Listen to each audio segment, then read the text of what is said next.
Let's go. I'm better than ever, they never been better than I. Regarded the hardest and I ain't even reaching my prime. They hate that I'm great and they faking I'm real as they come. So sit back and let me show you how this shit is done. My composition, my propositions, I'm raping the system. I'm killing the competition and all of y'all are my victims. Eyes and oohs as I'm ripping the instrumental. Lyrical, individual, never been sentimental. I'm so hot every time that beat drop. And when I say I'm raping the system.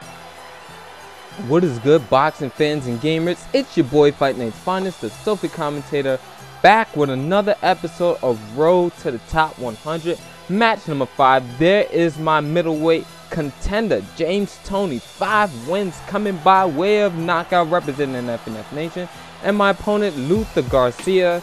0 wins, 3 losses, no knockouts. I mean, you can't get no knockouts if you don't got no wins, right? So we start this match off in center of the ring, and immediately I notice he's an aggressive fighter. And the misconception about fighting on the inside is that you gotta be aggressive. So we take our time, we pot shot, we get on the ropes, wait till we get hit. That strikes the fury in us, and then bam, we hit him with a counter, left uppercut downstairs to the body, and begin our counterattack. Now the reason we headed downstairs to the body was because you see a guy who likes to be aggressive. So when they like to be aggressive, he's going to come forward, he's going to throw punches, and I'm believing he's going to have to throw some power shots. So we head downstairs to the body in order to deteriorate that stamina for later, and we take our time as to where it is that we have to trade.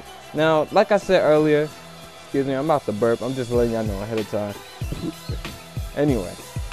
Like I said earlier, the misconception about fighting on the inside is that you have to be smothered and close up against the guy. But you need a little bit of space to operate. You need a little bit of room to work. So you're going to have to get that jab in there on the outside, separate yourself, get a little bit of distance. Then you can go ahead and land your hooks and your uppercuts. And look how many clean and effective shots we are hitting this guy with. This guy absolutely has no defense, and he pays the price for it. We use our jab to set up our way onto the inside, and then here it comes. You know it's that time. Get your chin check.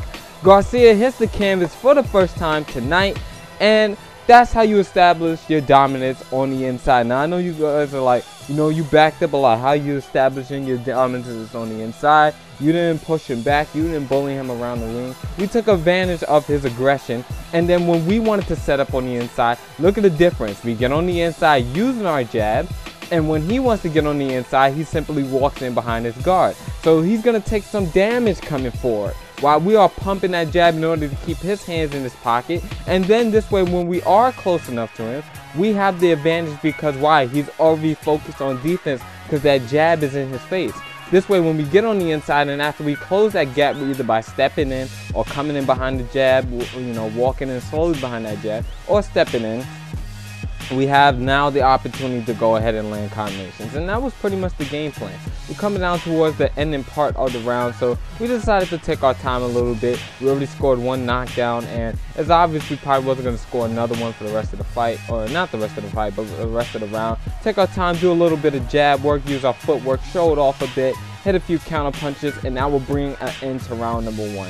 So not much of an observation round right there. This guy was pretty much straightforward, and with me seeing that he has 3 losses in a row, I didn't really expect him to make any adjustments. You guys hear me preach it all the time. A great fighter is able to adjust, and a great fighter never comes out the gate reckless.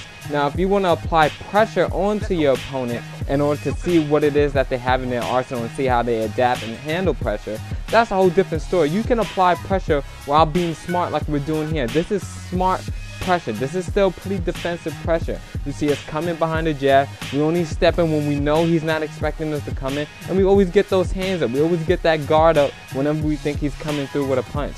So once again, we take advantage of his aggression. We do that little lean back, right uppercut Floyd Mayweather was doing against Marcos Maidana.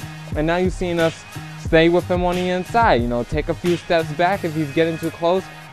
It's not really pot shotting. I mean, pot shotting, you think of that as being at the tip end of your range and just constantly hitting the guy all the time while going backwards. But we give ourselves a little room and we force him to be defensive. Right here, he gets pulled up against the ropes. Somebody please teach this man some defense. And he ends up getting his chin check. Once again, this time by the left rip, or some people may call it a bolo punch. And that becomes our second knockdown of the fight. So not that this guy wasn't a good fighter, I just think that he was inexperienced, and I understand the fact that he wanted to be aggressive. But if you're going to be aggressive, you need to come behind a good, stiff left jab. And also on the inside, we learned today that you need some room to operate. You need some room to get those hands go. You know, to let those hands go, you need some room to operate and throw your combination. You need some goddamn space. So anyway, that brings an end towards this match. If you guys enjoyed the video, please leave a like and also leave a comment with your thoughts on it.